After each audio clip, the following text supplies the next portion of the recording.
Hi, I'm Ethan, the richest guy in town. And honestly, I wish I wasn't. Before I tell you my story, don't forget to like and subscribe. From the outside, my life looked perfect. My parents were insanely wealthy. We lived in a massive mansion with endless hallways, marble floors, and more rooms than I could count. We had maids, butlers, security guards, and luxury sports cars lined up in the driveway. But that house never felt like a home. My dad was almost always away on business trips. Sometimes he'd be gone for weeks, sometimes months. Whenever I complained, he'd smile tiredly and say, "It's okay, Ethan. Your mom is strict because she loves you." But love didn't feel like this. It felt like control. With dad gone, mom controlled every detail of my life. "Ethan, boxing practice in 15 minutes. Ethan, your piano lesson is next. I hired a new tutor for you. I threw out your clothes. They were outdated. Every hour of my day was scheduled. Every choice was made for me. I learned to smile, nod, and obey. After pretending to be the perfect son all day, movies were my only escape. Late at night, I'd watch teen films about friendship, freedom, and adventure.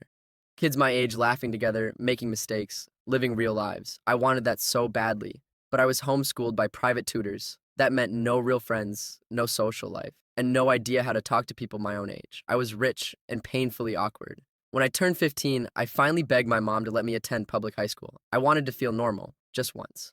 She refused at first, but after weeks of begging and some convincing from dad, she finally agreed. On one condition. I could only be friends with rich kids. I didn't realize it yet, but that condition would change my life forever. A year later, I hated my life. My so called friends were wealthy bullies who spent their days judging everyone else. Look at his shoes, so cheap. Did you see her bag? Embarrassing. They laughed like it was harmless fun. Then there was Boyce. His family was almost as rich as mine, and he followed my group everywhere like he owned us. He mocked other students, bragged nonstop, and somehow my mom loved him. I couldn't stand him. At home, things only got worse. Mom sent me to a boring summer camp I hated. She took my phone away.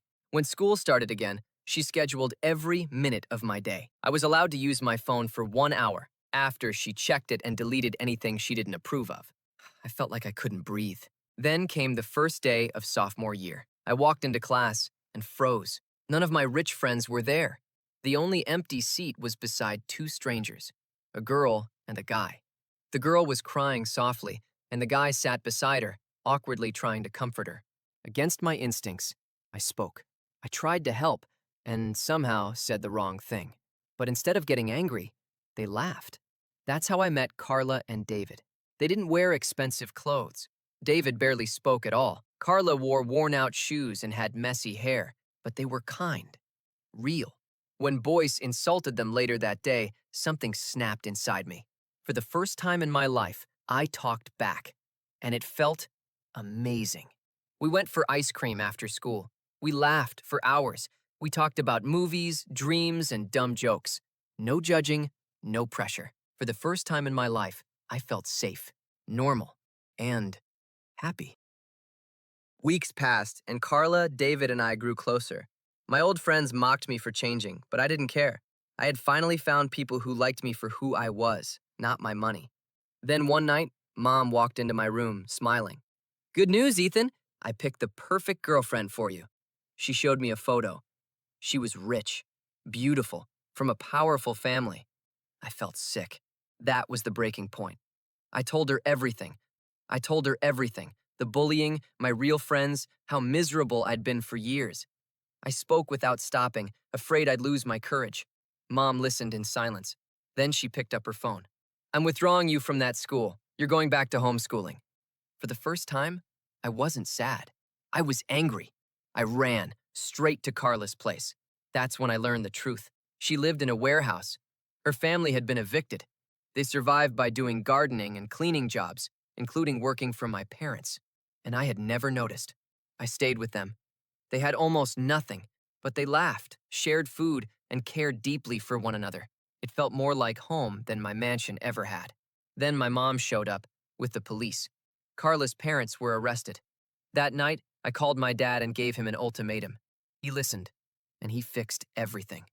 Days later, Carla's mom was rushed to the hospital after a terrible accident.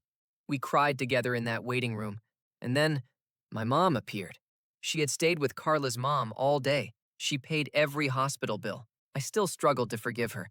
until David told me how his own mom had disappeared forever. That night, I found my mom crying in the living room. "I'll change," she said quietly. "If I hurt you again, I'll leave." I hugged her. For the first time, not as a controlled son, but as a young man finally choosing his own life.